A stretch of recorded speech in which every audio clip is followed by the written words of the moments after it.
Hey guys, welcome back to Resistance Chicks. I am one of your hosts, Michelle. We are waiting on the Arizona hearing and we will play it live as soon as it starts. Okay, it's just stupid. I gotta do what I gotta do. I can't mess with you. I cannot believe Mr. Elections guy is still talking. I'm so glad that you are here to help us get through this time. Okay. All right. So then in addition to this, Here it comes. There's we more good have news. Our government uses a software called SolarWinds. In March, the guys who coded the software didn't realize that there was malware put into this. Oh, this just kicked off. That's all.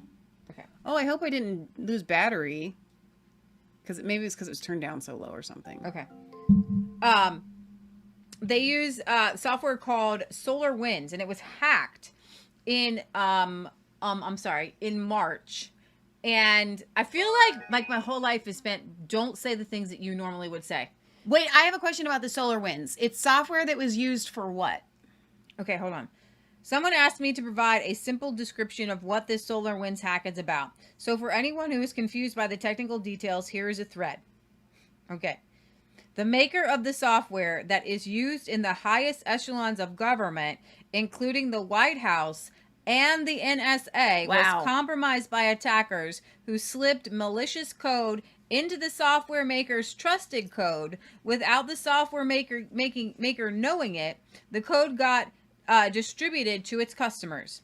That malicious code, once it infected customer systems, opened a back door into those systems and contacted the hackers to let them know the door was open for them to serendipitously enter those systems and begin stealing sensitive data on those networks.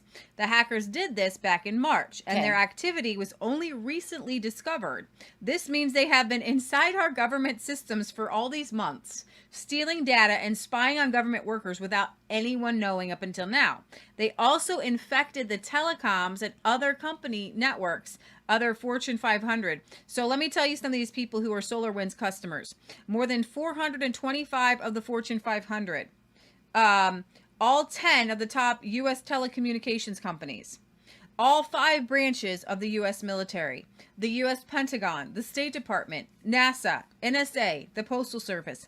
Should we all be using the same hackable software? Probably not. You know what I mean? Like mix it up. All right. So you got the CIA that uses one version, the FBI, you got the Pentagon, you got everybody uses a little different one. So if one gets hacked, they don't all get hacked. The Department of Justice, the Office of the President of the United States. Oh, no. And 5 of the top 5 U.S. accounting firms and hundreds of universities and colleges worldwide. I'm going to tell you who's behind this hack. China? You down with CCP? Hey, you know me. You down with it? So when Chris Krebs, who is actually not, who is our cyber guy, he's not actually a computer guy. He's an environmental. He's got a studies major. Okay, so how he even got the job to make sure our country's systems are not attacked, I have no idea. And when he said these were the safest election and nobody got in, the whole while China has been in our systems. He's the guy in charge of security. And China has been in everybody's back pocket in the entire country since March. He's gone now. I know, but this was under him. Yes, I know. I want to make everybody feel a little bit better. Otto says, I understood SolarWind gave a sort of God mode to users able to access and observe all system functions. Hello?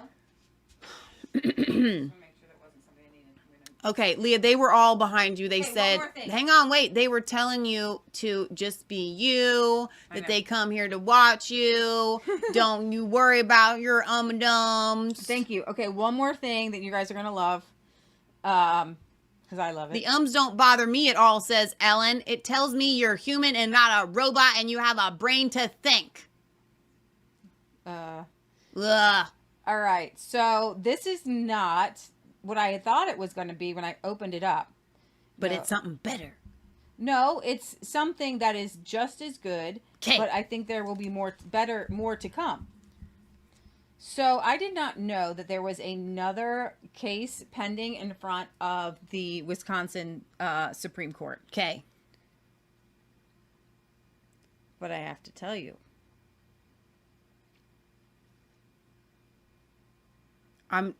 Does Kansas know that you're getting ready to go? I don't know. I'm gonna text him. So, shoot. All right. There's good news and then there's not so good news. But there is good news. It's all good news. Nothing but good news here today. Woo!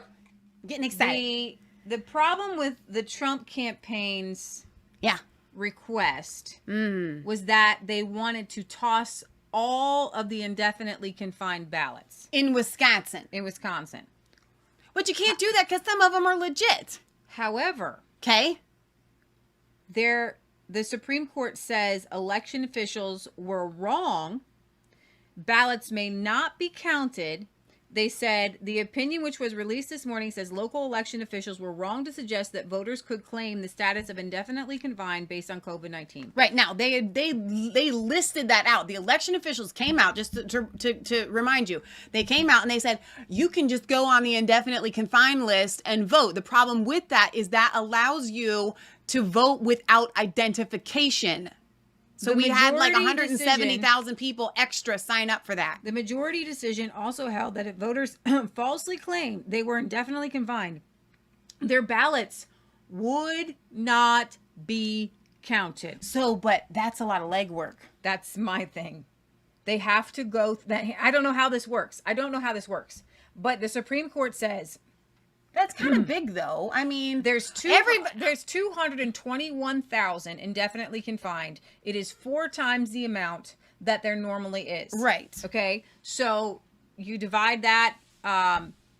Maybe there's normally 50,000. So let's say that there's 150,000 of these votes. Yeah. And they break even 80-20 for Joe Biden. Okay.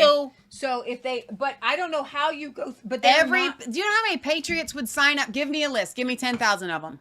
I will go to Wisconsin tomorrow. I mean, seriously, do you know how many patriots would sign up to they are not allowed to be counted. Now, they have not laid out groundwork for how do you check 221,000 people. But you wouldn't have to start there. If you had a list and you could see which ones just signed up this year, you just start there. Yeah, absolutely. Okay. Absolutely. I mean, and so then that begs the question, how fast can we get it done? Well, I believe truly they will get it done before January 20th. So I think it would be safe to say that barring you will go to Trump. Yeah, exactly. That should that happen, and I think it will. Wisconsin will go to Trump. Unless, and here's the thing: I don't put anything past the Democrats. Who is going to be the ones checking? Because they're the ones checking to see if they were indefinitely confined in the first place. Are they going to be the same ones checking to see if they're indefinitely confined? I think that if you had enough patriots doing I'm a professional white page searcher. If you had enough patriots bringing that evidence forward before the courts, Facebook stuff, things like that, I don't think it's going to be too difficult to prove it. This is a ground guerrilla warfare to get to get to those votes. But we will crawl and scrape, legally before the Supreme Court now. Right. They have ruled that those votes may not be counted. And that we can, for this election, get rid of go back and disqualify those people. Okay, so you're saying, is it the Wisconsin Supreme Court? Yes. So that's going to get appealed. If they do appeal, they're just going to stick their finger in their eye because that would get it nationwide. It would have to be covered. And our constitutional people will rule on this case because... But I'm just saying, no, they will appeal. I'm 100% convinced they will appeal because even knowing they will lose, it'll restrict the timing. But I think that there is access to that list publicly available. So the Warriors can already be ready with it right now. Right. Finding out who is and is not indefinitely confined. Well, I'm going to tell you the Amistad Project will be on it. Yeah. This is a ruling for the Amistad Project that they will be on it. This is a great ruling. Yeah. This is what we needed. These two things that have come out today. That's why I wanted to come to you in the midst of all this. these are the wins we needed.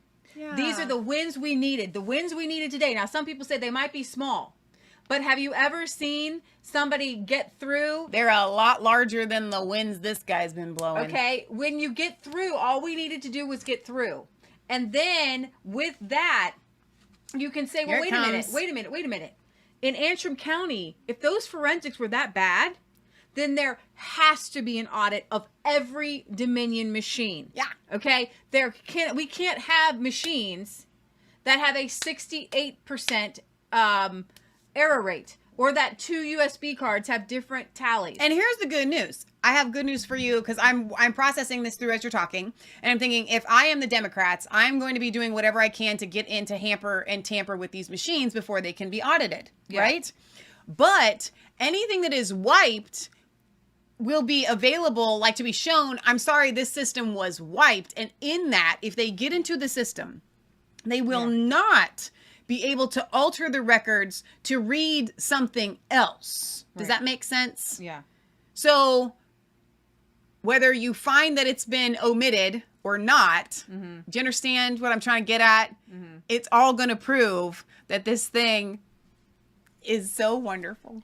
Now, I think the easiest thing would be just to have tossed the votes. But if we have to go through every single one of them, here's the thing. They didn't say in the future. Right. They said for this election, they cannot be counted.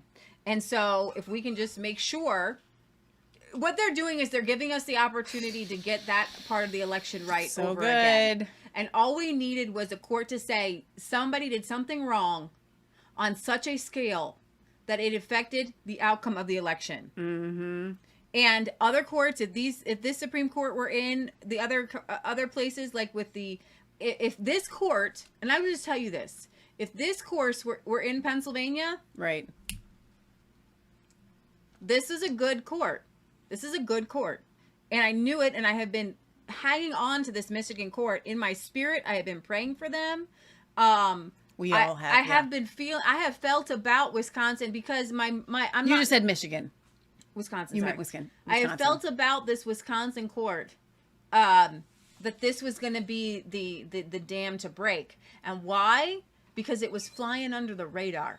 Because God was keeping it under the radar. We were not focused on Wisconsin. When we went there last Friday, even the people that were sitting there for the hearing did not expect as much to come out. I didn't expect as much to come out because Wisconsin was not on the radar. They kept coming out and saying everything is on the up and up. Now, I do have a question, Leah, for you. Now, today we are supposed to see these states give their electors cast, right? Do we have a timeline on that? Because Kim C in the chat here, and I have no confirmation on this whatsoever, is saying that Georgia gave their 16 electors to President Trump. So I don't know where we would even... CJ Pearson is one of the electors and tweeted it, she says. So maybe you could go to CJ's sure, I'll try. Thing here. So I don't even know if I want to turn this on back on until Mr. Elections Guy is gone. I mean, this is... so I don't even know what this is going to do in the world, but Jenna Ellis will be testifying before Colorado lawmakers tomorrow on an official hearing for election integrity in Colorado. Does anything good come out of Nazareth? Well, Colorado used to be red, remember? Yeah. Solid red. But here's the deal. Just because we're not talking about these states, now that we have Antrim County, any state that uses not just Dominion, but ES&S and what is the other one? Any of these machines has to be looked at. So you guys want to take a second and hear, because this is going to get better. I'm sure it's going to get better. I'm glad that you're here. I wanted to go to CJ. You want to turn this on? Turn me on? It should be on. Well, I want you guys to have some good news inside of you. Trump campaign senior advisor Stephen Miller says we have more than enough time to right the wrong of this fraudulent election. Okay, and then find CJ. You turn it up. Trump campaign senior advisor Stephen Miller joins us now. They can hear it. Well, now we're Stephen, at noon they're supposed to certify the election on January 6th. They're supposed to transmit it with the vice president with the gavel, Vice President Pence. What would stop that? Great to be on this morning. Thank you for having me. The only date in the Constitution is January 20th. So we have more than enough time to right the wrong of this fraudulent election result and certify Donald Trump as the winner of the election. As we speak today, an alternate slate of electors in the contested states is going to vote, and we're going to send those results up to Congress. This will ensure that all of our legal remedies remain open. That means that if we win these cases in the courts, that we can direct that the alternate slate of electors be certified. The state legislatures in Georgia, Wisconsin, Pennsylvania can do the same. And likewise, Congress has that opportunity as well to do the right thing. If you just cured 3 simple constitutional defects, Donald Trump's the winner of this election. Whether it's the signature matching in Georgia that was illegally changed as a result of a consent decree without the legislature's approval, or whether it's the hundreds of thousands of improperly cast ballots in Wisconsin, absentee voters who never actually submitted the request for an absentee ballot, or whether you're talking in Pennsylvania, the clear equal protection violation when Democrat ballots were cured in advance of Election Day and Republican ballots weren't. These are just 3 of hundreds of violations that we've documented, and those 3 violations alone make Donald Trump the winner of the 2020 election. Right, and we know that your legal team has litigated that. You have not had any success with it so far. But, Stephen, explain, if you will, what these Trump electors are going to do today, because, you know, if a state went for Joe Biden, everybody votes for Joe Biden. You're saying the Trump electors are going to come in and say, hold on, we're not going to go along with that. We're going to cast our votes for Donald Trump. That's right. You have an alternate slate of electors in a state like, say, Wisconsin, or in a state like Georgia, and we'll make sure that those results are sent up side by side to Congress so that we have the opportunity every day between now and January 20th to say that slate of electors in the contested states is the slate that should be certified to uphold a fair and free election and an honest result. As you know, as you've covered, as we've all talked about, there were millions of ballots that were cast in violation of plain state law, federal law, the U.S. Constitution. You have underage voters. You have voters with felony criminal records who are disqualified from voting in their states. You have non-residents. You have non-citizens. You have voters who are deceased. You have voters who haven't lived in the state for years. And you add all these together, and you have Donald Trump winning the state of Georgia, winning the state of Arizona, winning the state of Wisconsin, winning the state of Pennsylvania, and I could go on. So that's what these alternate electors are going to do to preserve our rights, to ensure an accurate and honest result to this election. So, Stephen, Fox News poll, 77% of Trump supporters believed he was robbed, 68% of Republicans believe the election was stolen, and 10% of Democrats said that they agreed too. But what's your next step? The Supreme Court already rejected this. How do you plan on what's the next quiver, and what did Nancy Pelosi say, arrow in your quiver? Well, we have open election challenges in all the contested states. Take Wisconsin, for example. That's still working its way through the system. And if you look at what happened in Wisconsin, Wisconsin has a federal or state law that says in order to vote by mail, you have to apply. But in Democrat precincts, instead, they solicited hundreds of thousands of votes from people who never applied to be absentee voters. We have no idea who these people are. We have no idea if they're even eligible to vote in their state or how many fraudulent ballots were included. But we do know that those votes were cast in clear violation of federal law, and it is also clear violation of the Equal Protection Clause as well, because Republican voters were not solicited to issue those same ballots. That's still being worked through as we speak. And in Georgia, any day, the state legislature could stand up and require signature verification in that state. That one act would give Donald Trump the state of Georgia. There was a rejection rate of mail-in ballots of over 6% in 2016. After the illegal consent decree that was done without legislature approval, it went down to 1/3 of 1% at the same time as the number of mail-in ballots increased exponentially. Guys, that's not possible unless there is massive fraud. Stephen, so if there were underage people voting, if there were criminals voting, if there was illegal ballots cast, your legal team in almost every state 50 times lost, some with Trump judges. So do you have the worst legal team who just don't seem to be presenting a good case, or are you just too late and this case should have been brought before the election? We did bring these cases before the election. But what you have to appreciate and realize is that the pressure from the corrupt corporate media to make everybody cave and bend is overwhelming. It is overwhelming. And so, yes, judges are caving. Yes, politicians are caving. We need heroes to step up and do the right thing. Ask yourself this question. If Democrats really believe, if Democrat officials really believe that these results are lawful and honest, why are they opposing an audit of the vote? Why are they opposing that we take the ballots, we take the envelopes, and we actually match them up to real human beings? Do you realize that in not one state that's been contested, they've actually done a forensic analysis of the vote to see how many illegal aliens and dead people voted? Democrats have opposed that at every single step of the way. Meanwhile, we've tweeted out the names and the pictures of the dead people who voted in this election. That's just what we've been able to find. Imagine if you did a forensic analysis of the vote. Think about it. Using the pretext of COVID, state Democrats unilaterally changed their election laws for one sole purpose, to facilitate fraud. They weakened every single anti-fraud measure, and they did it unilaterally. They did it illegally, and now they're trying to cover up the results by opposing audits of the vote. You only do that in Georgia, if you there were want fraud Republicans. and encourage fraud. In Georgia, there was a Republican Secretary of State and a Republican governor. That's right. And it's a shameful episode. It's a shameful. All right, guys. So I'm gonna head out. Wait, you didn't get to CJ. So CJ said that he did cast, like, I think that he basically explained what happened. Well, no, explain it for our viewers. So when you have these two different slate of electors, you're supposed to just send one. Well, now they sent both, and so both are casting their votes. Now And that's in Georgia 5th, and Nevada, and we aren't sure about the other states yet. So on January 5th, the Congress would decide who they take. Exactly. January 5th is our date that we're shooting for. We have plenty of time to get all this stuff out there, especially with Dominion voting machines. I'm just curious to find out if there are other states that sent their electors too. Now they did. He was saying that they were going to. I kind of wanted a little bit more. Right now, the Republican slate of Georgia electors is taking the decisive action of casting their votes in support of real Donald Trump. So. All right, guys. So I'm going. There's Mr. Elections Guy. Make sure we're all the way at the end so that we're not backtracking here.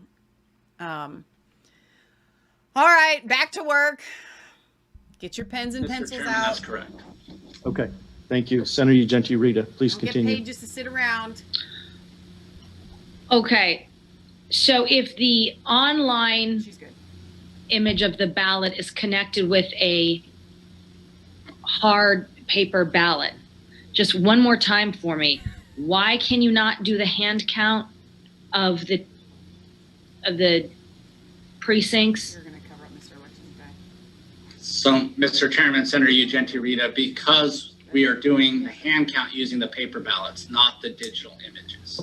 So statute requires that we do a hand count of those paper ballots. Those paper ballots come from the vote centers, so they're all stored. So if you go to any one single vote center, there could be any number of precincts in those ballots. So the only way to then get those into precinct order would then be to break the seal on all 175 vote center canvas bags, then sort them, and you'd never be able to put them back into that order that they originally came from the vote center. So you wouldn't be able to put it back in the order that you took them out of those canvas bags, but you would be able to do it, but it's cumbersome and time consuming. And yes, it could take, we're supposed to start this process, get our hand count done, and it would have taken, I couldn't even estimate, but probably a week or two just to sort them into the correct order, then to perform the hand count. We're talking about the fate of our nation. Hand count it's worth it. And a digital count, since per the contract, you can very easily, what did it say? You could very easily order. You can very easily filter the ballots depending on what it is you wanted. Would there be value in that? So, Mr. Chairman, Senator Ugenti Rita, anything could have value. I believe that the current processes that we have in place through the logic and accuracy testing, that tests the functionality of the system, the certification process of the system, as well as you know, the electronic adjudication piece to this. When those boards are performing electronic adjudication, they are creating manual logs, logging every single action that they take. They're looking at the audit marks that are created from that first ballot that goes through the tabulator to now the second audit mark that gets created when that electronic adjudication board performs that function. We create then a system generated report that those electronic adjudicators use to compare every action that they took. They take that role incredibly seriously, and they would have identified issues or errors, and they didn't through that process. So I'm confident in our system. Now, based on what Senator Gray said about voter trust and hearing of concerns, I'm concerned about that. I want voters to have 100% confidence, be as confident as I am in this election process. So I am willing to talk through what type of changes, you know, at a future date, when we start talking about legislation that could be implemented to help rebuild that confidence, so those voters have the same level of confidence that I do. I appreciate that. And Mr. Chair, and the reason I bring that up is I'm just trying to take advantage of the technology that you guys are leasing. So if we're going to have these digital images and store them, then perhaps we could put them to use other than just adjudicating. Thank you. Thank you. Senator Borelli, did you have a question? You're on mute, Senator. Thank you, Mr. Chairman. And Mr. Jarrett, one more question. When you were talking, going back to the signature verification in a signature verification room, after they verify the signatures in that room, do they open up the ballots and send them out to be tabulated, or do they keep them sealed until they get into the other room to be tabulated? So the signature verification folks do not open up the ballots. That's a separate room. It's our early ballot processing room. Those bipartisan boards, members of different parties do the separation. So and then after they are separated from the ballots, the ballots are separated from the envelopes, then they're transferred to our ballot tabulation center to be tabulated. Thank you, Mr. Chairman. Mr. Jarrett, in a previous meeting, there were people that swore under oath, under penalty and perjury, that they were in that tabulating room waiting for ballots to come out of the signature verification room, and they swore that those envelopes were already opened before they got to them. Are you aware of anything like that happening? I mean, no, everybody can't be in the same place all at once. So, I mean, have you heard anything about that? I'm not aware of that testimony, and I'm not aware of that happening in Maricopa County. Okay. So if they only get opened once they have a good signature by our EV processing boards. Yes, Mr. Chairman, Mr. Jarrett, you just said once they verify the signatures on the envelopes, that they get sent to another room to get opened up and counted. So, Mr. Chairman, so the process is after a ballot has a good signature, it comes back from our vendor, which it was secured in a vault. The envelope is still sealed at that point. We have a mail room with that. We send these ballots through an envelope slicer, right? We're doing this for 2 million ballots or 1.9 million ballots that came back through Maricopa County. Then they're immediately transferred from the mail room to the EV processing board, those bipartisan boards that actually remove them from the ballot. If they do not have, so the only ballots that are in our signature verification rooms are in ballots that have a need packet. Those are sealed, they're not opened. And those envelopes then will have a log of all the attempts that we are working through to try to cure that signature with the voter themselves, making phone calls, sending letters. If the signature is blank, sending that ballot back to the voter, so if time allots that they can then add their signature to the ballot and send it back to us. So, but those ballots that are in that room, the signature verification room, are not open. Right, so when it leaves the signature verification room, even if it's been They've made numerous phone calls trying to contact that voter. They can't contact them. Obviously, it's going to go over to a different bin because it's kind of like a dead file. But the ones that did get verified and they leave that room, they are unopened, correct? That's correct. And they would need to go to our mail room to open them and then transfer them to our early ballot processing boards. Thank you. It was good. Senator Leach, do you have a question? I do. Thank you, Mr. Chairman. Mr. Jarrett, let me talk about Dominion and the people on site. When were the Dominion people, when did they arrive on site for the election, using the election day? Were they there at the beginning of early ballots being counted? Or did they come in for November 3rd? Well, let's take that question first. Mr. Chairman, so we have actually 2 members from Dominion that have an office here in the elections department, and they assist us with working. Sorry, having a connection. He shares office space with Dominion Mr. Chairman, can you still hear me? They work hand in I hand can. together. Thank you. So they have an office here and they assist us with any tasks that we have, any expertise that we need. So when we implemented this system, those individuals are involved in training our staff to program elections, training our staff to create ballots for each election. Our staff do all of that functionality now. However, those Dominion staff are available to support us through an election. And in Maricopa County, we had 5 elections this year. So they were here for that entire period. I feel now, there are times so where they are not here and they're working on elections for other counties, but they were here before and during this election. Mr. Chairman, Mr. Jarrett, were they, could they come and go as they please? Was that office available to them 24/7? Mr. Chairman, members of the committee, yes, they have access to our facility. They have a badge incriminating evidence to enter. Could they, Mr. Chairman, Mr. Jarrett, could they be there on their own without someone from the county watching what they were doing or how they were acting? Mr. Chairman, yes, Dominion can enter and be here because they have access to our facility. Now, all our ballot tabulation center, anything that's connected to our reporting system is under a 24/7 live camera. So, Mr. Chairman, Mr. Jarrett, so they could be working on the equipment without supervision from the county. Is that correct? Yes.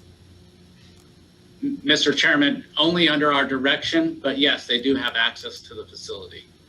Well, Mr. Chairman, Mr. Jarrett, direction and observation are 2 different things in my mind's eye. Is that correct, Mr. Jarrett? I love this but guy. You are, as you described, they do have the ability to access the facility when we have staff members not here. And Mr. Chairman, Mr. Jarrett, being under camera, as we've already discussed, with the distance that poll watchers and poll workers had to be, and submitting the approval of using binoculars, might that camera have the same problem, being a substantial distance away from what the Dominion workers were actually doing?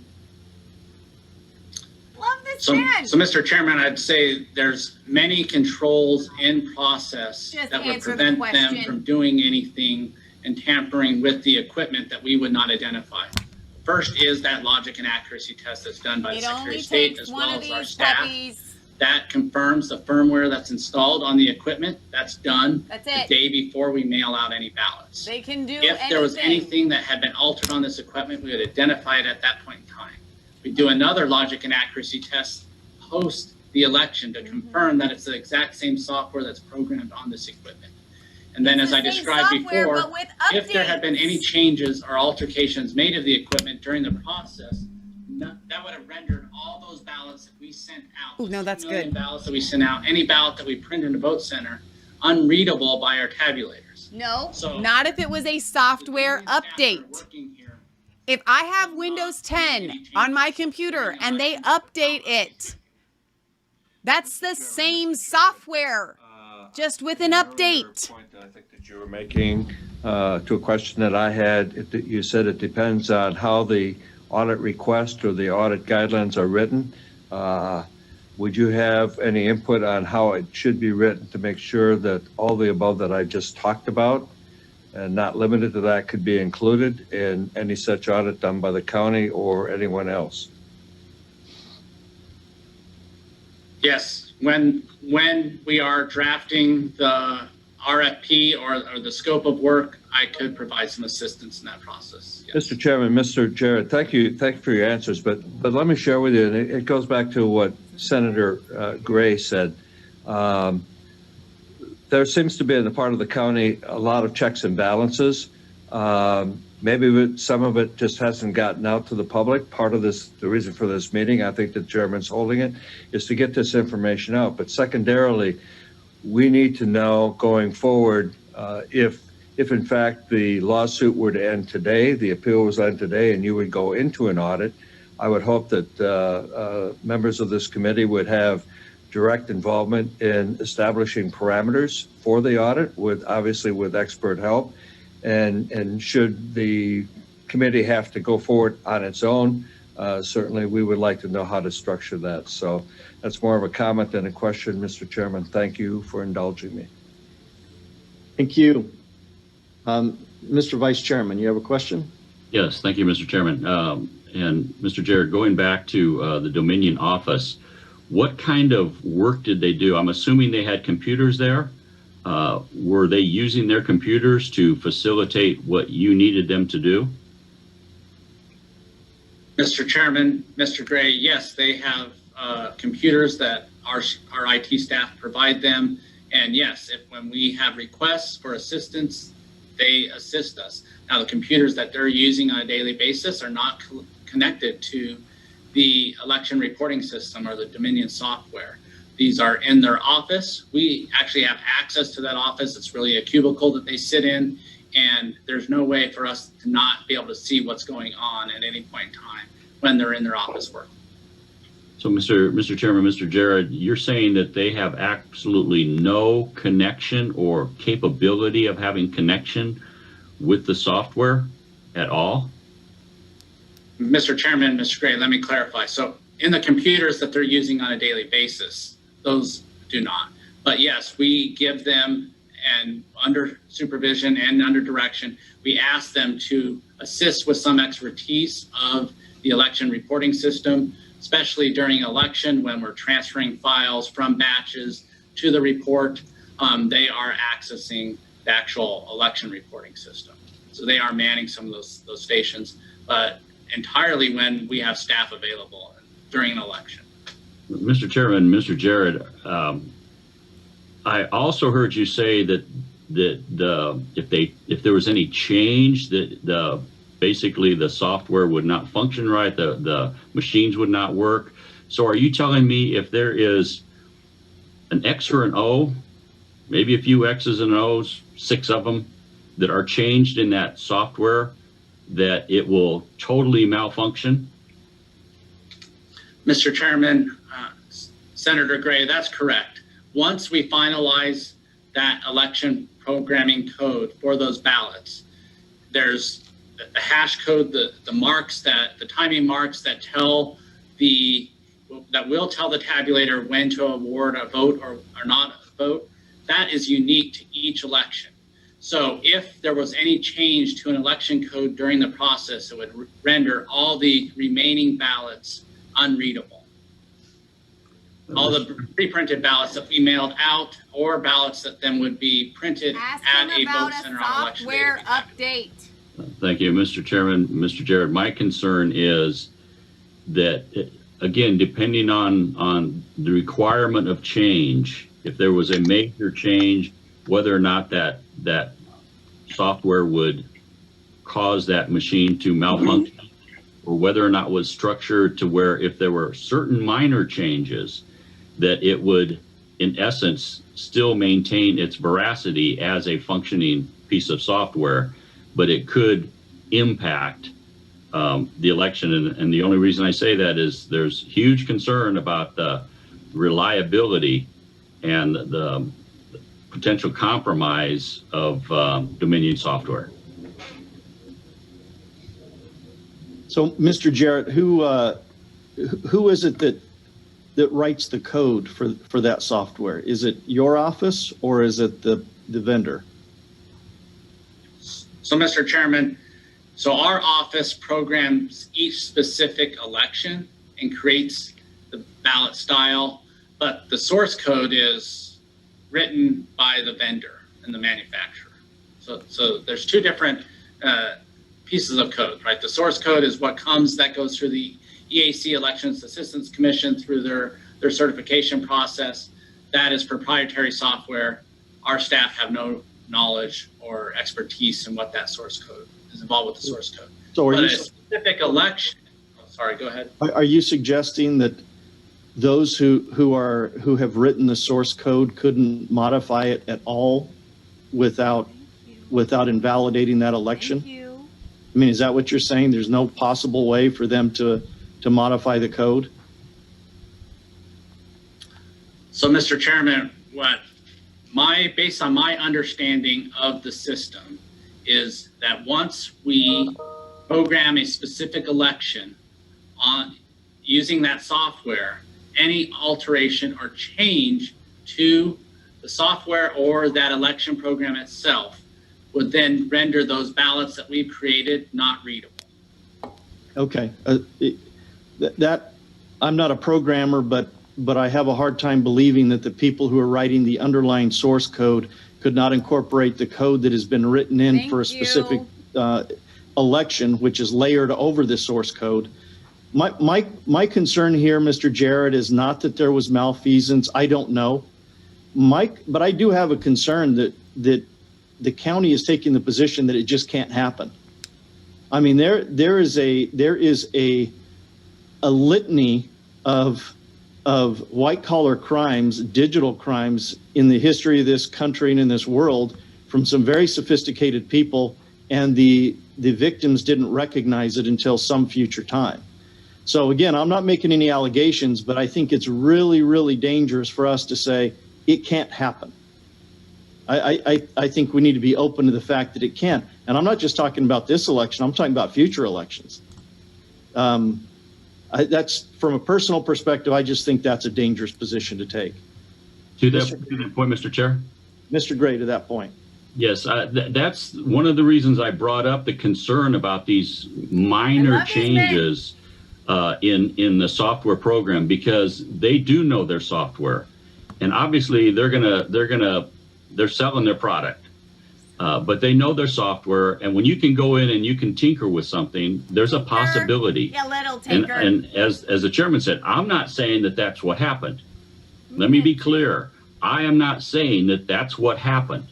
But what I am saying is there is enough concern by our voters in our county that do have concerns about it, and I have questions about that. You are very confident that nothing happened. I hope that's the case, but I think it behooves us when there are concerns to verify that. That's why I think it's critical that we have an independent, qualified team of cyber experts that can come in and do a audit of that software and make sure that nobody else has touched that after. And I'm assuming, and I've hoped that you would have locked that down and not had your Dominion employees working on that to be able to make changes to take it back. But I think, again, for our voters' sense of confidence in our voter system, we have to have that type of forensic audit to make sure that what we've got is a viable piece of software that wasn't contaminated, especially that didn't after today in Antrim skew County. Voters. And that's important whether Republican or Democrat. A vote is a protected, people have died for that. Our majority whip, Senator Borelli, has fought for that overseas. So it's a high priority, I think, that should provoke the county to say, we need to verify this at whatever it takes to make sure that there isn't one little piece that was changed that wouldn't have been big enough to completely cause a dysfunction in the software, but could have compromised the voting integrity of those machines. Thank you. Senator Borelli. You're on mute, Senator. Before you leave, I meant like the what? I figured you guys like me on mute a lot, so. I'll second that. Yeah. Mr. Chairman, Mr. Jarrett, I agree with the chairman that your position that this is like 100% secure and safe is a little misleading, because even in the owner's manual or the operations manual, the Dominion software on section 8.2, beginning on page 41, it actually clarifies and says how data can be changed and votes switched around and so on and so forth. So now I have my question, Mr. Chairman, Mr. Jarrett. Now, I remember watching a Board of Supervisors meeting where one of the Board of Supervisors said that, obviously, you just stated that Dominion software people have an office space in the county building. You provided them with all that All the access they convenience. need, everything they So want. you had also said that no nefarious things can happen because everything is on camera. So is there a camera in their office space that's monitored 24/7?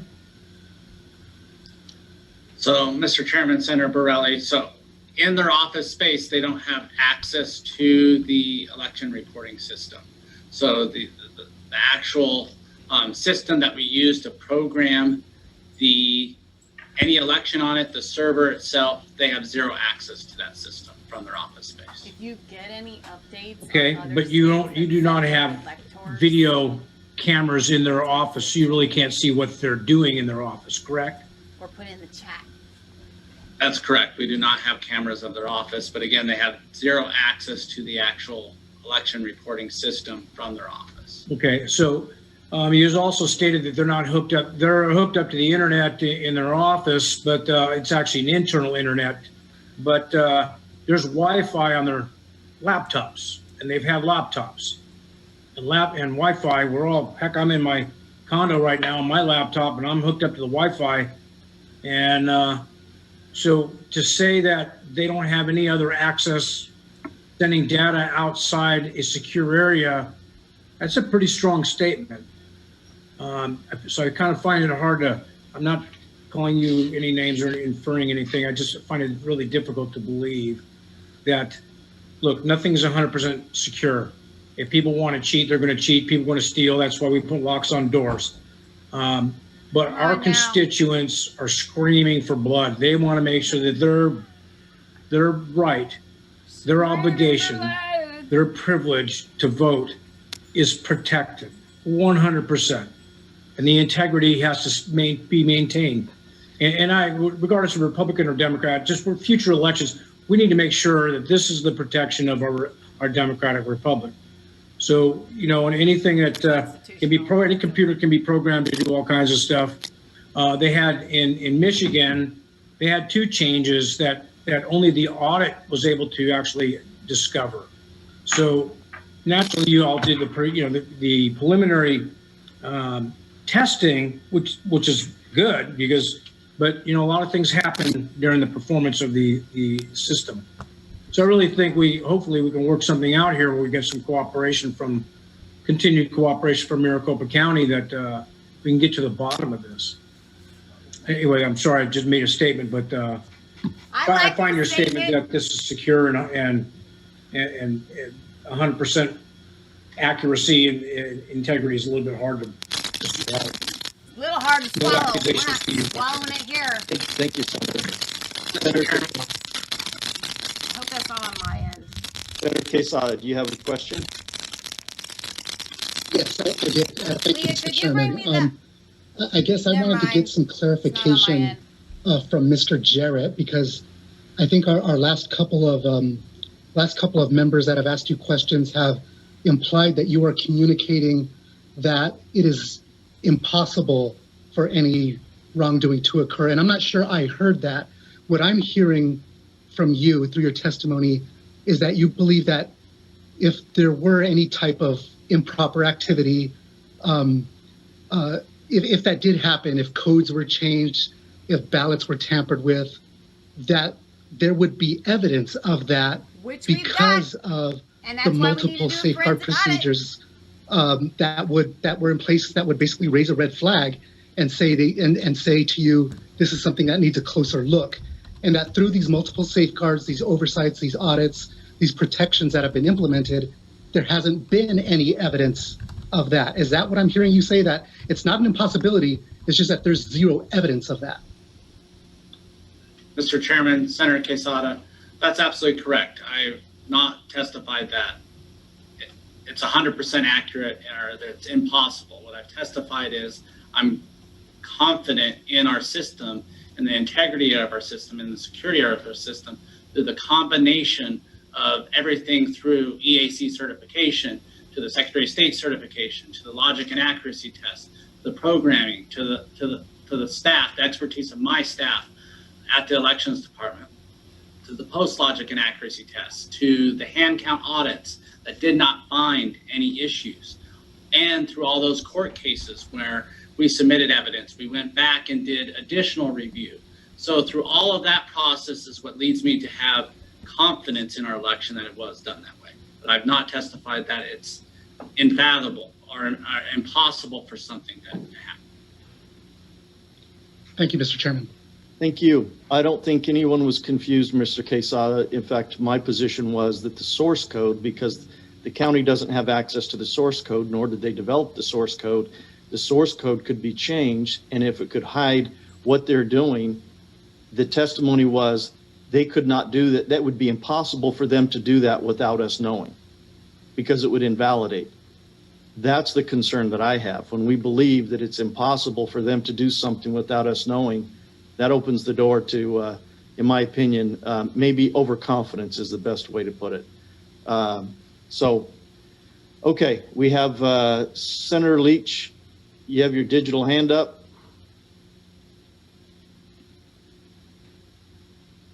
You need to unmute, Senator. It should be up and live now. Thank you, Mr. Chairman, Mr. Jarrett. There have been allegations of increased internet traffic, IP traffic, from the 3rd of November on. Could you address that and maybe put a fine point on the internet connection? I know that you've said that it wasn't connected to the internet. I'm not sure if there was a stop date on that when it was connected to the internet, and the amount and the direction of this internet traffic being alleged.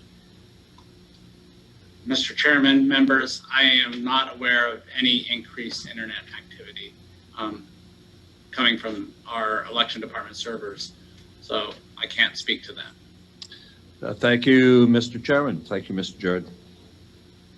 Okay, any other questions? Mr. Jarrett, do you have more of your presentation? Please say no. Mr. Chairman, I do have one more slide. Okay, apparently we have Mr. Gray. Do you want to, okay, you want to wait till after the slide?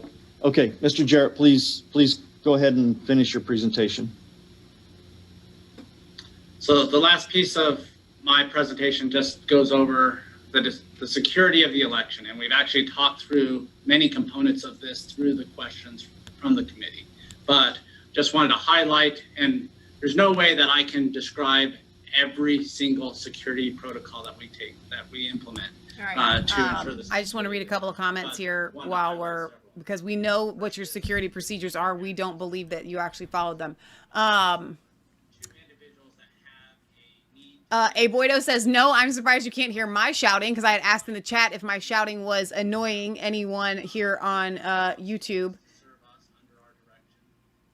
It seemed to be annoying someone on Twitter. It's my show. You can watch somewhere else. Let's see. Richard Easter says, it is not impossible. Kite Man Music says there should be one software program for all machines. Anne's calling them all liars. Phoebe said there should be no machines. Everything should be counted by hand. Anne wants to say, ask Susie, our favorite lady from Georgia. There should be no machines. Everything should be counted by hand. Or no, wait. Wait. That was a compilation of Phoebe and Anne's comment. Ask Susie how they remotely changed her control numbers on the poll pads and the tabulators. You remember that? How nothing's connected to the internet, and yet when she had to call Dominion software, turn him down some more. When she because of the poll pads for people's names being on it and so forth, she calls Dominion. They take control of her screen remotely and updated the list. Curious Man says there should be nothing digital at all. Totally Jonesin says no digital or foreign machines. Kite Man says boxes of sorted ballots should be weighed to show accurate numbers of votes when within 1 or 2. I could not agree more with you on that. So I think that's it so far. I'm checking the Ellie on Periscope says, so the average person in that job couldn't do it, but what about a tech guru that you didn't had that knowledge? Exactly. I could not agree more. Yep.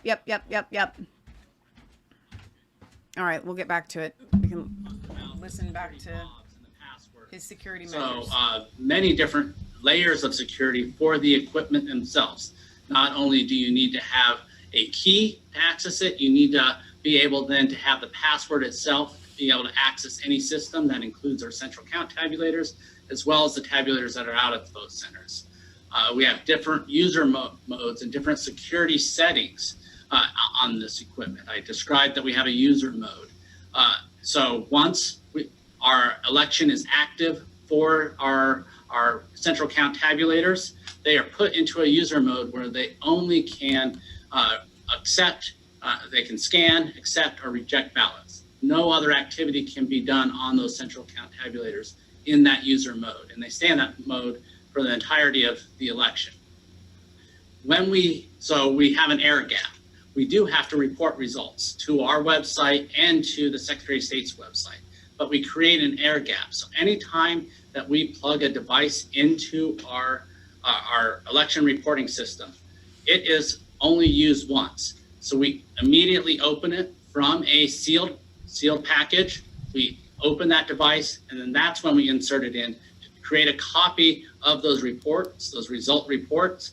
And then we take that thumb drive and we take it to a dedicated laptop that's only used to report results. But we never reuse that thumb drive. That thumb drive is then secured, and we keep that in our vault, and it will eventually be transferred to the Treasurer's Vault for the 2 years of record keeping as required by statute. I talked about our encrypted data memory cards, the tamper evident seals that are on the ports, how those have to be programmed simultaneously together. If you were to remove one of those memory cards from our precinct-based tabulator, that tabulator would not operate. If you were to accidentally exchange that tabulator, mix up the memory cards from that one and a second tabulator, neither tabulator would work. It has to be the two that were programmed simultaneously. Those are encrypted, and then we have a very secure chain of custody process to return those back to the county.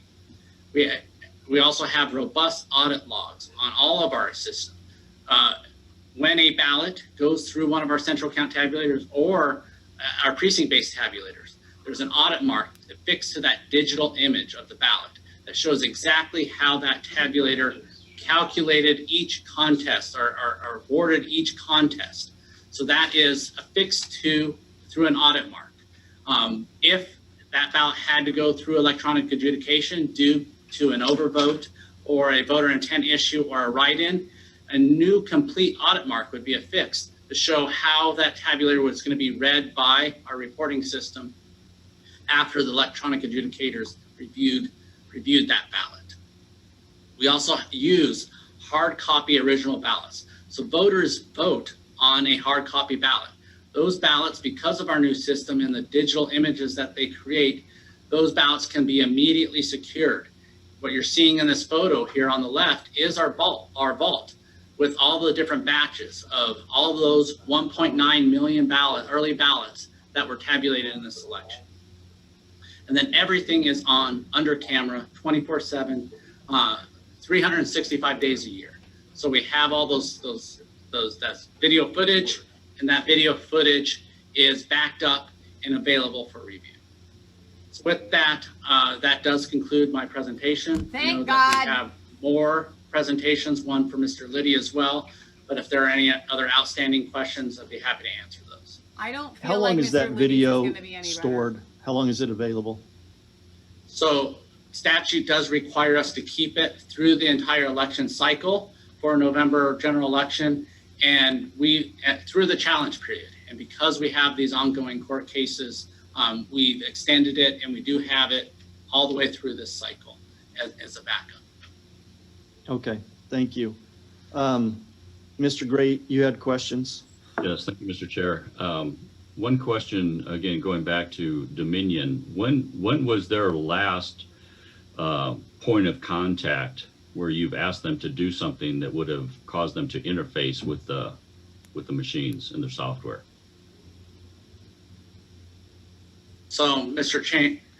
Chairman, Senator Gray, I'd have to go through my records to see when my last specific contact was. I don't know that on the top of my head. If you could get that for us, I think that would be very important. Again, my concern is the integrity of what was done and the feasibility of evaluating that. Another question I have outside of Dominion is, are you familiar with the grant that was given to Maricopa County from the the Center of Tech and Civic Life? Yeah, Mark Zuckerberg. Mr. Chairman, Senator Gray, yes, I am aware of that grant. Okay, that was a $3 million, almost $3 million. Is this, and I know this was, you're fairly new in your position, but can you tell me, were there any other years where we've had a private organization that gave money for our elections? Mr. Chairman, Senator Gray, I can't speak to any prior years or elections. I know that this year was unique in responding to the challenges of COVID-19, needing to purchase new ballot-on-demand printers, making Drop.Box sites available, all of those types of additional things. But what I do know is Maricopa County actually hasn't even expended any monies related to that grant at this point. Well, I guess my concern, and I'm wondering if this is a concern for you, this group, which was funded by Mark Zuckerberg, known to have a little bit of an interest in politics, but he funded that to the tune of $350 million. Interestingly, he only targeted swing states in this election, and specifically areas that would produce possibly the best results for a certain side of the election. Does that raise any concern to you? I know it does to me, because as far as I'm concerned, I would have the same concerns as if we had the Koch brothers in funding certain things, and we had,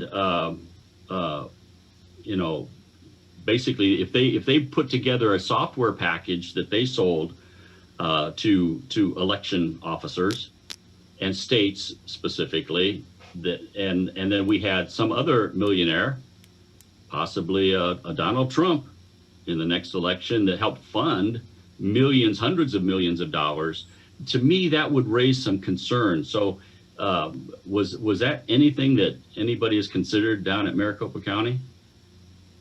So, Mr. Chairman, Senator Gray, the acceptance of that money did not influence any of the operations. When that was being reviewed, it was, would it align with and help pay for the initiatives that we were already planning to implement for this election?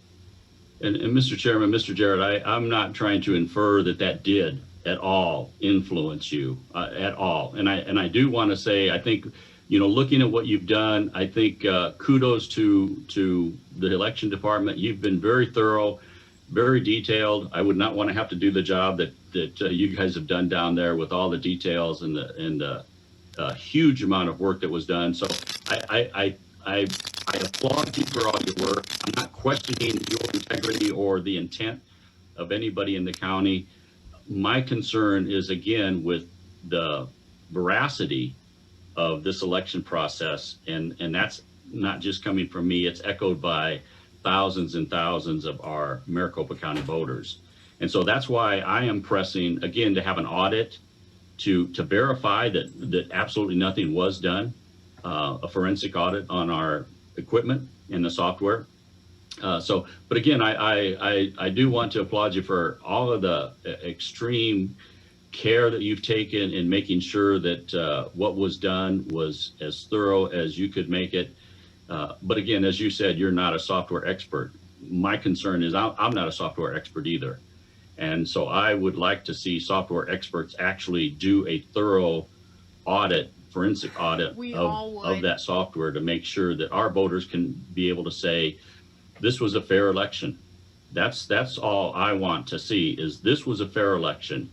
And I think that's what our voters want to see, and it's what our voters deserve. But again, thank you for all the work that you've done in sharing that information, and all the work you've done in making this election process as secure as it was. And I think you're questioning, Senator Gray, of the $3 million is an issue of optics.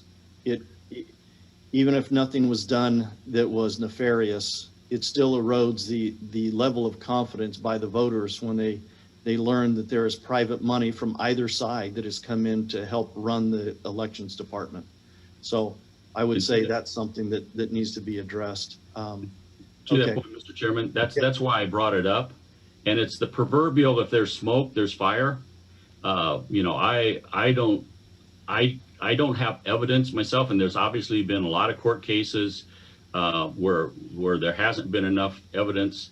And as I've told many people, it's easy to argue a case in the court of public opinion, much tougher to argue a case in the court of justice. But again, where there's smoke, there's usually fire, or the potential of it. So yeah, that's exactly why I brought it up, is just to raise those concerns. And to me, it should encourage us to just prove to our voters that we've had a completely reliable election, so that they can feel confident that what came out of this is fair and accurate. Thank you. Senator Leach. Thank you, Mr. Chairman. I just want to follow up and maybe make a closing comment on this particular portion of what we're hearing today. You know, it is one thing, and I appreciate the work that the county has done. I've said this before in the opening remarks. Scott, thank you for the detail that you went into, but I am concerned about when we or the county puts themselves in a position and said, you know, this was best election, the best protected election. There's always room to make improvement, to catch something that we should have done, shoulda, coulda, woulda done better, particularly now in an election where we have millions of eyeballs looking at every vote, every postmark, every iota of this election.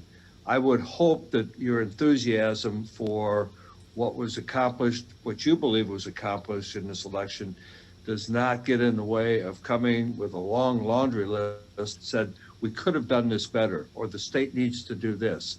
And this goes not only to you, Scott, and this part of what I'm saying goes out to all of our counties. Bring it to us so that we, next time that we have this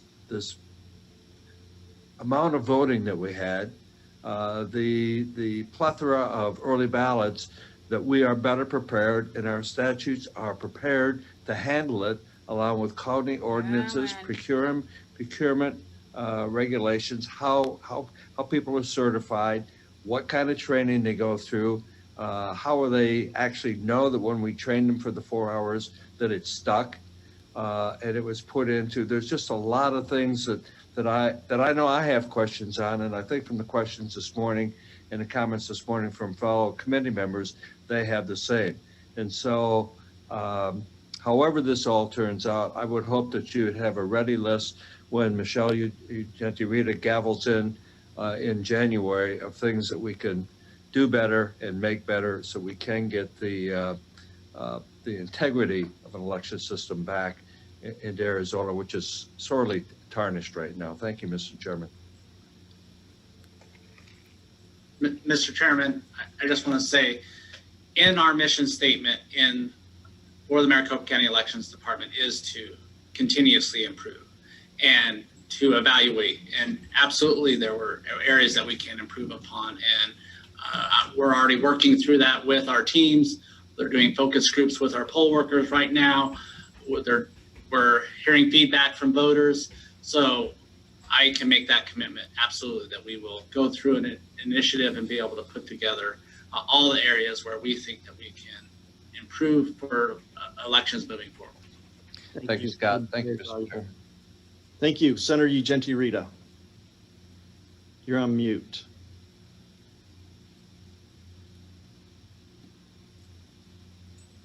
Senator Ugenti Rita, you're on mute. How about now? No, we can hear you. Please. You can hear me now? Okay. Yes, we can. Okay, thank you. I appreciate that, Mr. Chairman. I just wanted to touch on one of the bullets here in the last slide. You know, for me, a big part of voter integrity is making sure that those individual voters are meeting our eligibility requirements to vote. So you've got on here as part of your security bullets, voter registration confirmation. Can you talk to exactly what you do to make sure that those people who are indeed eligible to vote are voting?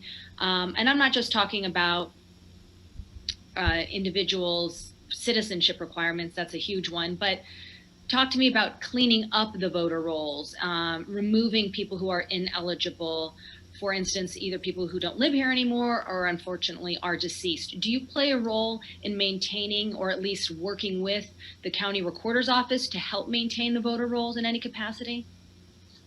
So maintaining those rolls does fall within the voter registration team that reports up to the recorder's office. So I don't have oversight over that specific process.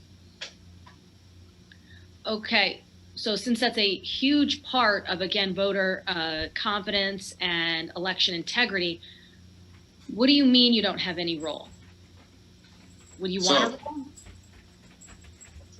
That's between you and me. So, Mr. Chairman, Senator Ugenti Rita, that is established in state statutes that assigns the roles and responsibilities for administering an election, and through then the Maricopa County Elections Operation Agreement between the recorder himself and then the Board of Supervisors. So I take my direction on what role they want to assign me.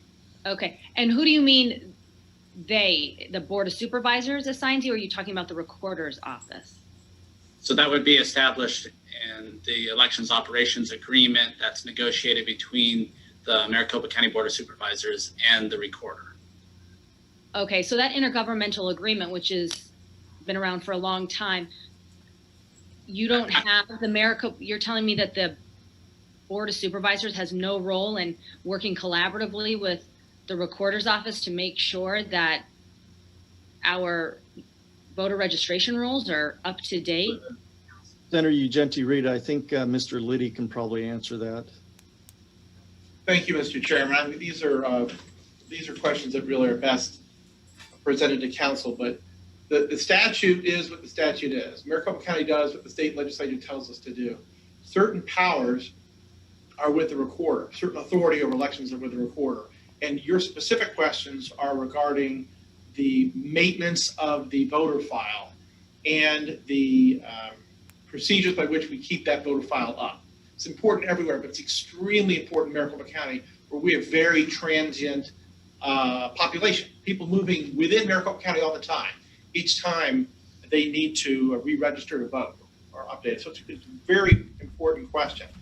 But the operations agreement for the elections between the recorder and the Board of Supervisors was changed very recently. So it was established in the 80s. It was changed very recently. So it's not something that's been long established. And so we can get into questions on that if you want to. But really for this particular public employee, that's one level above his area. The relationship between the Board of Supervisors And the constitutional office of the recorder and how they're going to divvy that up via statute and via delegation is really not a question that would go to this witness, but maybe to the chairman of the Board of Supervisors. I can certainly provide some background on what's happened in the past, but even I can't tell you what will happen in the future. But that is certainly an area that the legislature may want to work with the counties. Senator Ugenti, Rita, would you like to, I believe that the chairman is still on. Chairman Hickman, is he still, it looks like he is. Do you want to ask questions of him, or what would you like to do? Yeah, well, thank you, Mr. Chairman. I appreciate that. Yes. So again, there he is like magic. You just say his name and he pops up. That's amazing. Well, I can just say I'm enjoying the conversation here for all of us, including the voter, Mr. Chairman. I appreciate it. Good. Senator Michelle Ugenti, Rita, please.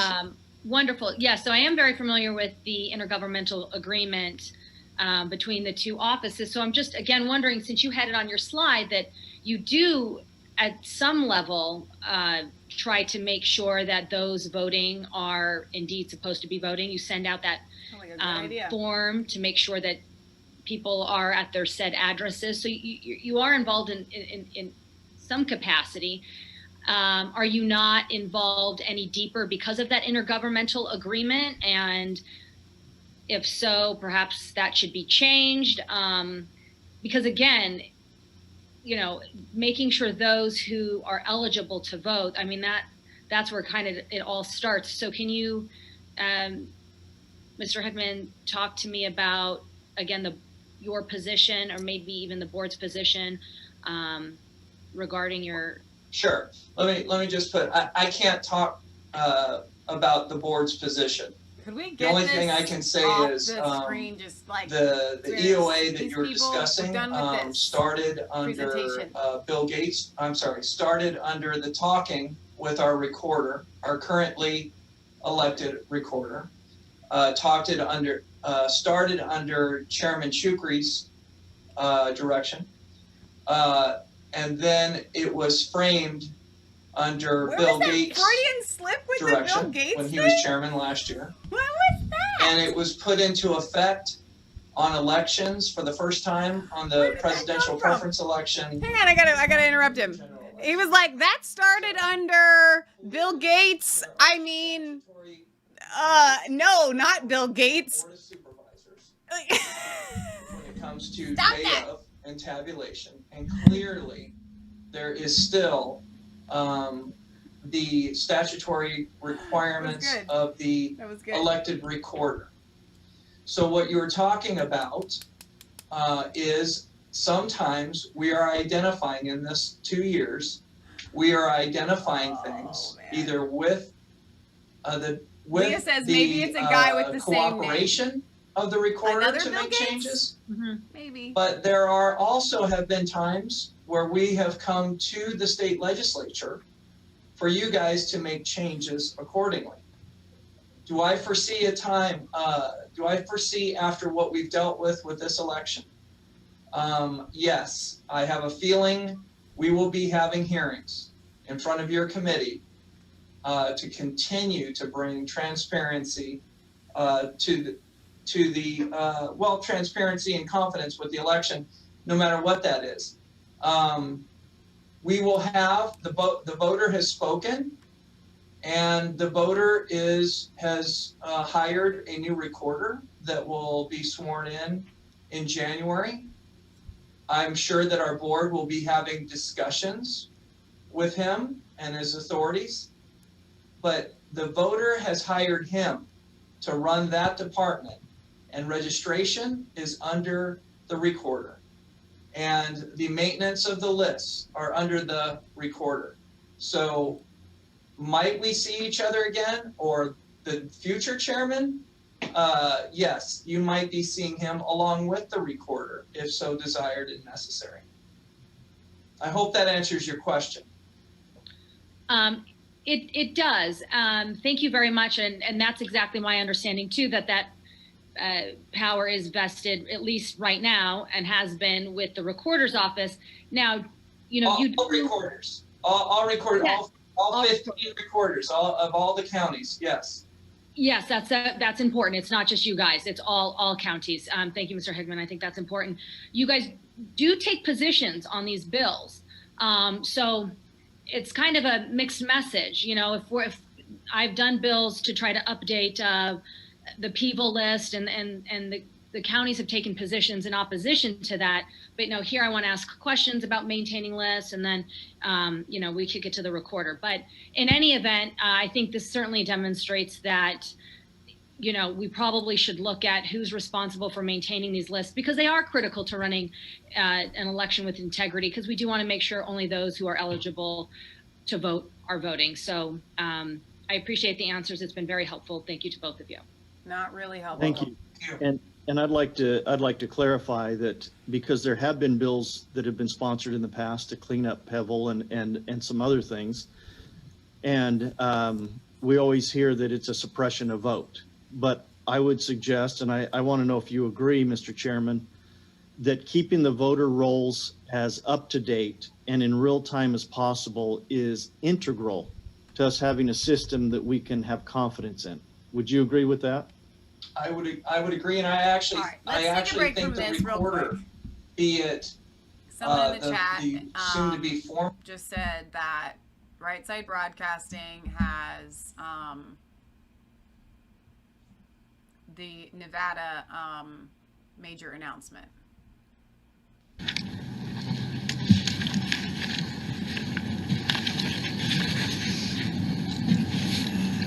gonna rewind this a little later. In Washington a couple of days ago, a lot of people showed up for that. A lot of people showed up or whatever remedies the President Trump comes up with and his team. Travel out here yesterday. It's Brian Glenn and Philip Trino are live on the scene. Traveled all the way from Washington, D.C. out here to Nevada today to bring this coverage to you. So as it happens, we will bring it to you, and we will come forward. And, you know, we are here. This is something that RSBN has promised to do, to bring you live, uninterrupted coverage of the most important events regarding our president and things that are happening within the conservative world. And that's what we exist for. We are here for it. And obviously, it is not an easy thing to do. And we are almost 100. It's like this, and donate via credit card, donation in via steady live shot that you're seeing to cast their votes. And so I can imagine what we're going to see here is probably some support for the president. And I know the president appreciates it in the midst of the times that we're in, and how everybody has seemed to turn their back on him, and quite a lot of things, and for the president.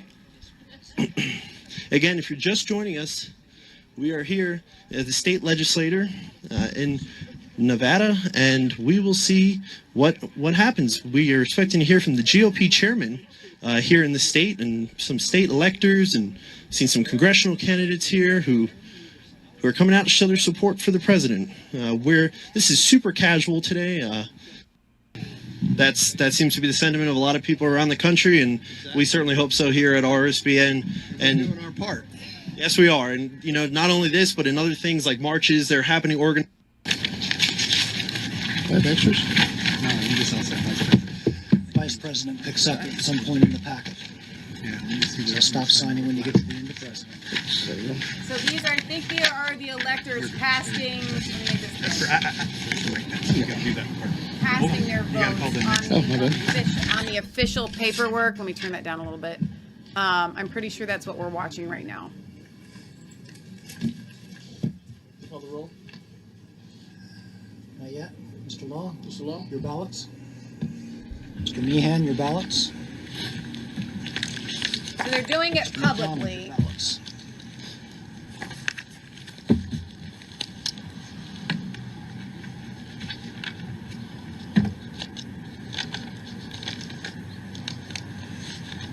I would like to see the other states do this as well. All right. Donald J. Trump of the state of Florida, having received 6 electoral votes, is declared the winner of the electoral votes for the state of Nevada. We will now do the certification of the votes of the electors from Nevada for president. Certificate reads that we, the undersigned, being the duly elected and qualified electors for President and Vice President of the United States of America from the state of Nevada, do hereby certify the following. We convened and organized at the state capitol in Carson City, Nevada, on the 14th day of December 2020 to perform the duties enjoined upon us. That being so assembled and duly organized, we proceeded to vote by ballot, balloted first for President and then for Vice President. Name of the person voted for is Donald J. Trump of the state of Florida. He received 6 votes, and we will sign this certificate that will go to the Senate and also to the Archivist of the United States. I need to make really clear here what we're watching, guys, because I don't want you to get, I want you to be happy about this. I don't want you to get overly excited, all right? What they are doing in Nevada and in Georgia, and I'm not sure about the other states, we're going to have to just wait and see how it pans out. They are sending both their sets of electors, okay? So Nevada will be sending 6 Democrat electors and 6 Republican electors. They only have 6 electors. The idea behind sending both is then Congress, if there is a question, will then be deciding which electors to officially certify on January 6th. Does that make sense? But this is still an historic moment. All right, electors, that is 6 votes certified for President Donald J. Trump. I don't know the history on how this has happened before. Kim C says Pennsylvania is doing the same thing. So good, guys. Nitty gritty. President of the United States. Michael J. McDonald. Here. James DeGraffenreid is present. Gerbert James Hindle III. Here. Jesse Law. Present. Sean Meehan. Present. Eileen Rice. Here. Let the record show that all electors are present for the balloting of Vice President of the United States. Good. I believe we do have alternates still. Do we have Joe Brzezinski still? Yes. And James Marchant? Present. Excellent. So now back to you, Mr. Chairman, for balloting for Vice President. This is so powerful.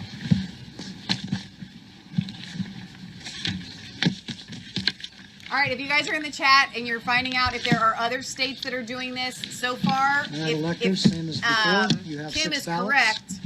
Put in, If Kim is correct, we will have Pennsylvania, Georgia, and Nevada all doing this. I think Georgia, you guys can correct me if I'm wrong, has 16 electoral votes. Pennsylvania has 20. Nevada has 6.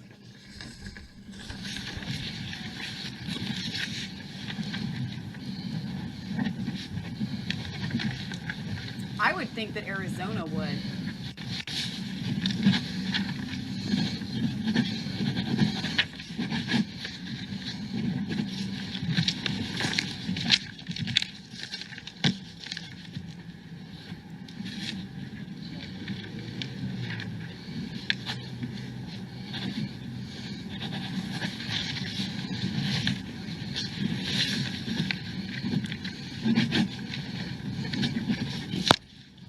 Really cool, guys.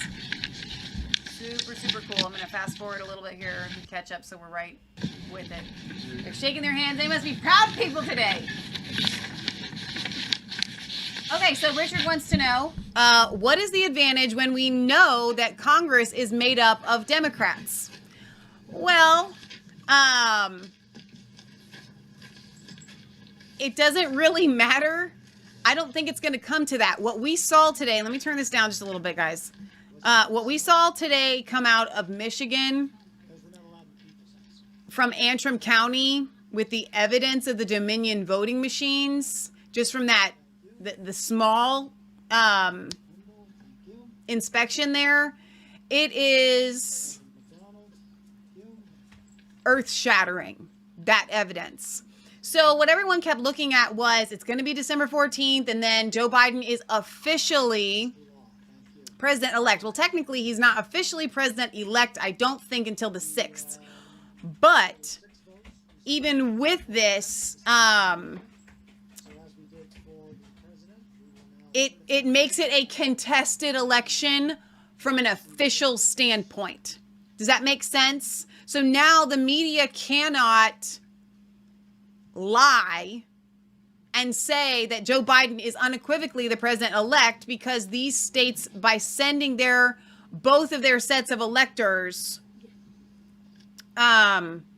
make it a contested election, and they cannot sweep that under the rug anymore. That's what makes this really, really important.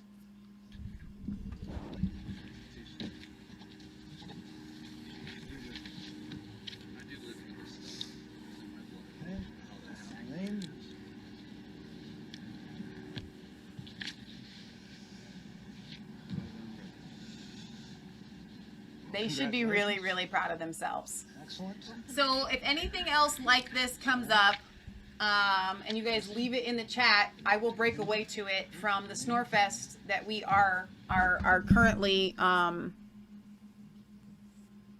not really even that eager to get back to it, but we're going to. We're going to. Because I think that it's important. Let's let this finish and then we'll go back. I have to be doing it anyway, for our show, and so I might as well do it with you guys if I'm going to be watching it. Blazer says, Michelle, are you pulling our leg? So no, I'm not trying to give over awesome news here. Back to you, Mr. Chairman. Thank you very much, Mr. Secretary. Before we adjourn, I would like, and it's only fitting, Jesse Loth, you sing the national anthem just before we leave. Sir. They're going to sing the national anthem. Great. Oh, say, can you see by the dawn's early light what so proudly we hailed at the twilight's last gleaming, whose broad stripes and bright stars through the perilous fight o'er the ramparts we watched were so gallantly streaming, and the rocket's red glare, the bombs bursting in air, gave proof through the night that our flag was still there. Oh, say, does that star-spangled banner yet wave o'er the land of the free and the home of the brave? Yay! They are so happy with what they have done. And dude, that guy could sing. We don't get to hear the national anthem from a man very often. That was really good. Further business? I'd like to adjourn this meeting. Thank all of you for doing this. The fight continues. Yeah. We have a lot further to go. Make sure we don't have Nevada's ballots and voting rights stolen as they were in this election. We have a lot further way to go. We're in it for the long haul. I think you know for a fact that our president and vice president feel the same way. This cannot take place in America. It's discussing what went on. We're almost like a third world country right now. No one will cover what has happened. We have dead people that have voted in this election. We have people that have voted 3 or 4 times. Unauthorized signatures. We have a reporter himself from the Review Journal that casted 8 ballots. 8 to prove his point.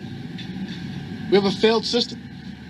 And this legislature not only let it happen, they made it happen. Wow. We can make sure that never happens again. You're here. We need to call everybody to light. You're here.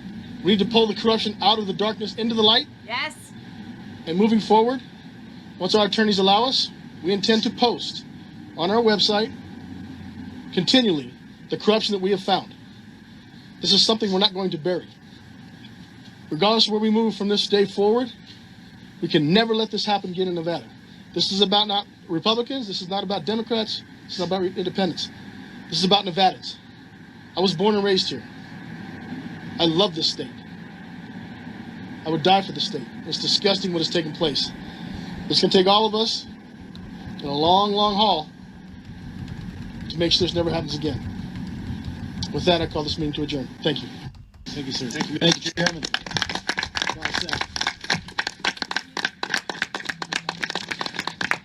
All right, let's get back to the Snorefest.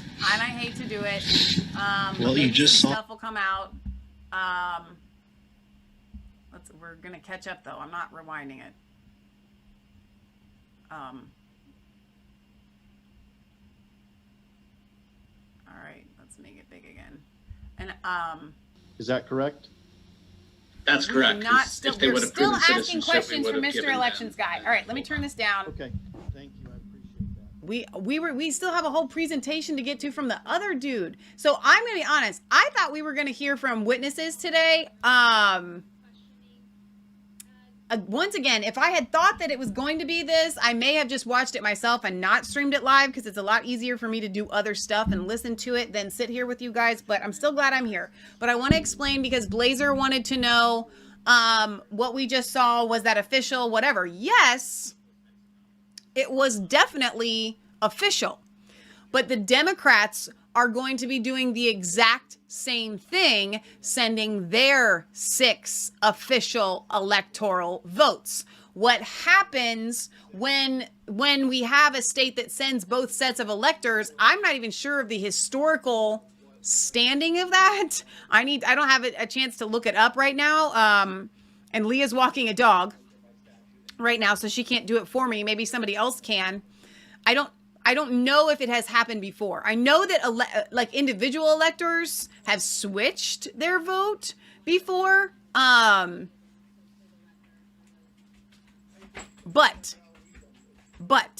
I don't know about sending 2 sets. So anyway, that puts it in the hands of Congress because we are seeing this with Pennsylvania. So says Kim, which I haven't had a chance to confirm that, but she was right the first time. And Georgia and Nevada, it makes this a contested election, and the powers that be cannot just ignore that. Ann says, so have any other states done that yet? Maybe they will inspire others. I don't know. I do know when we were listening to that broadcast when Leah was here, she played from the Fox News, Fox and Friends, that the representative for the Trump campaign was saying that Michigan and Pennsylvania, I think, were going to do that. I didn't catch them all because he said it really fast.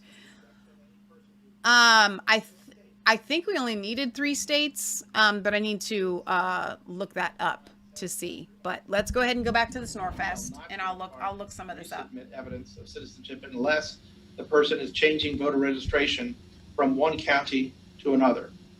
For the purposes of this section, proof of voter registration from another state or county is not satisfactory evidence of citizenship. A person who modifies voter registration records for the new residence ballot shall not be required to submit evidence of citizenship. After a person has submitted satisfactory evidence of citizenship, the county recorder shall indicate this information in the person's permanent voter file. I think that covers it, Mr. Chairman. Mr. Chairman, Mr. Liddy, that's great. I appreciate that. And that just triggered one question about IDs. Does a college ID, is that, in your opinion, a sufficient form of ID? To prove citizenship. Mr. Chairman and Senator Genti-Rita, I would ask that he answer that as to the practice of Maricopa County as opposed to rendering a legal opinion. Sure. Mr. Chairman, Senator Genti-Rita, so in the Elections Procedures Manual, it describes what is an acceptable ID, and it specifically calls out that college IDs are not allowed because they do not have, even though they're issued by a form of government, they do not have an address on the face or on the back of the cards. They cannot be used to be an acceptable ID in Maricopa County. That's wonderful. Thank you. That's my understanding. And if a university were to add an address to the ID, would that change its eligibility? So, Mr. Chairman, Senator Ugenti Rita, I'd work with my legal counsel to determine whether we would then add that to our program for the check-in stations to be used as an acceptable ID. And if I may, I think that's really a question for the legislature or the court. Kevin McCullough says, breaking, move my mic here, get used to the words competing slates. Thank you, Pennsylvania. Pennsylvania, the conditional resolution states that electors certify their votes for president and vice president. Pennsylvania and Georgia have taken formal votes to send electors for President Trump, giving rise to a potential scenario of dueling slates of electors. Republican electors cast procedural vote in Harrisburg, PA. At the request of the Trump campaign, the Republican presidential electors met today in Harrisburg to cast a conditional vote for Donald Trump and Mike Pence for president and vice president. We took this procedural vote to preserve any legal claims that may be presented going forward. This was in no way an effort to usurp or contest the will of the Pennsylvania voters. Today's move by Republican Party electors is fashioned after the 1960 presidential election in which President Nixon was declared the winner in Hawaii. While Democrat legal challenges were pending, Democratic presidential electors met to cast a conditional vote for JFK to preserve their intent in the event of future favorable legal outcomes. The conditional resolution states that electors certify their vote for the president and vice president on the understanding that if, as a result of a final non-appealable court order or other proceeding prescribed by law, they are ultimately recognized as being the duty elected and qualified electors for president and vice president in the United States of America from the state of Pennsylvania. So, that is our precedent, it looks like. That 1960 Nixon JFK election in Hawaii. My desire to give this august body my full attention, I would request a brief 5-minute break so I no longer have to compete with my bladder. Understood. We will recess for 5 minutes. Okay, well, we could have done all that Thank during the you. recess.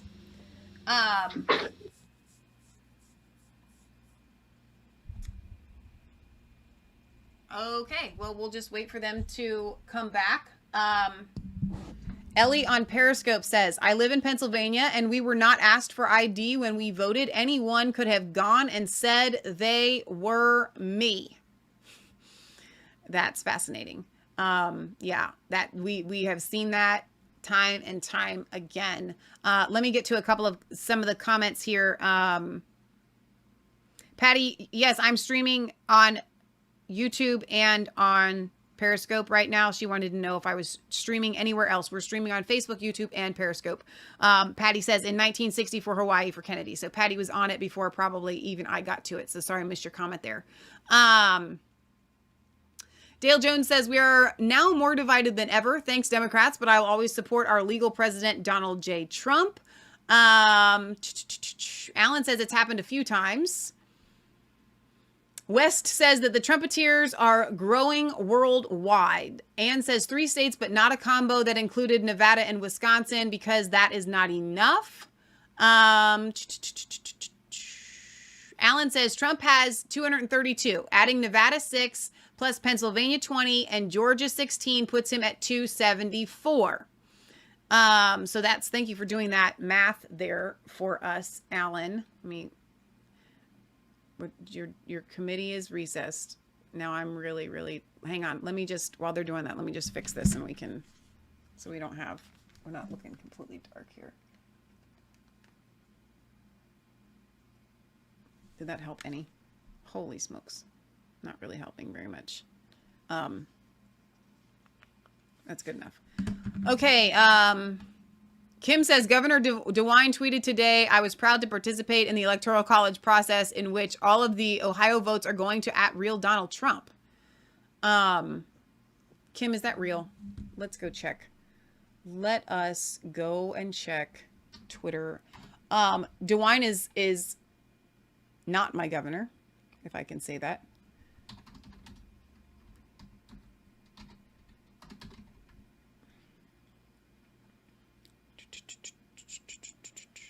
Are you sure that's not the parody account? We need to find the actual real account here. Let's see. Yeah, no, he hasn't tweeted out since December 12th. You have to watch that on these accounts. They have a lot of parody accounts out there that will be tweeting. So be careful as you're watching. Make sure they have the blue check mark. Even though I hate their little blue check mark system, it is still really helpful to have that. Let's see.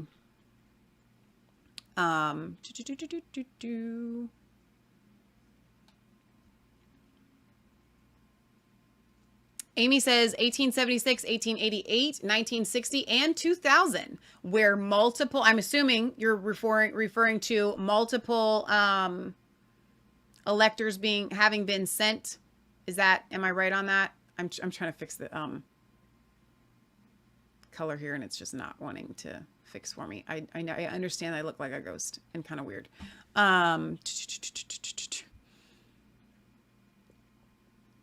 Michelle, name them all who are doing it. Okay, so right now we literally have Pennsylvania, Georgia, and Nevada so far.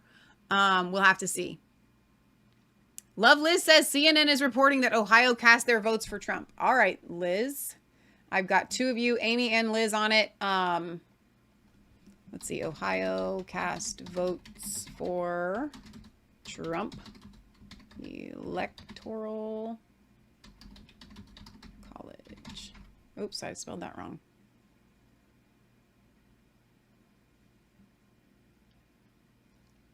Thank you, guys. That's the trouble with streaming live. I don't have a chance to look up stuff.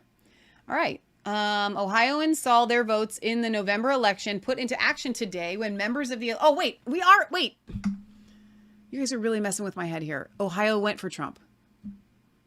I'm like literally thinking every state went... Was anybody else following me on that? Was anybody else's brain kind of going like sideways? Of course we cast our votes for Trump. We went for Trump, you sillies. Okay, yes. I'm sorry. That was my own brain aneurysm of some sort there happening. Ohio went for Trump. I voted for Trump. I'm from Ohio. We were Trumpy all the way. I'm like literally waiting for every state to contest their votes at this point. So yes, Ohio cast their votes for Trump. Oh my gosh, you guys are making me lose my mind. You said it like it was some sort of breaking news. Yes, Ohio. Yes. Well, okay, but I didn't see that his blue check mark on there when I just went and checked. He should have said that if I believe you. I just didn't. I'm looking at his Twitter right now from December. Here, I'll screen share with you guys so you can see what I'm looking at here. This is Mike DeWine's Twitter. And usually there's a pinned tweet here, but there's not today. This is from December 12th. I don't see any other tweet from Governor DeWine here. Just those tweets. So maybe it was a reply to something, probably. That happens a lot. But no, that should still show up as a retweet, right? All right. So no, that was not breaking or anything new, but yes, Ohio cast their votes for Trump, as they should cast their votes for Trump, because we officially went for Trump. But all right, you guys, have a good night. Be blessed. We'll be back at some point, but for sure on Friday at 6 p.m. Eastern Standard Time and on Sunday at 1. Please be following us on resistancechicks.com. 107, Milford, Ohio 45150. Follow us on resistancechicks.com. Yeah. 107 Milford, Ohio 45150. If you send us your letters, we will read them on air. So good night. God bless. Elvis has left the building. Be really excited. I think you should walk away from today. I kind of feel like got all this work done today. I feel really good about it. Really excited about Prince everything Charles that's come is out. the great reset prince. He just is. So that you're fine with saying that. Right. All right. We love you guys. Bye.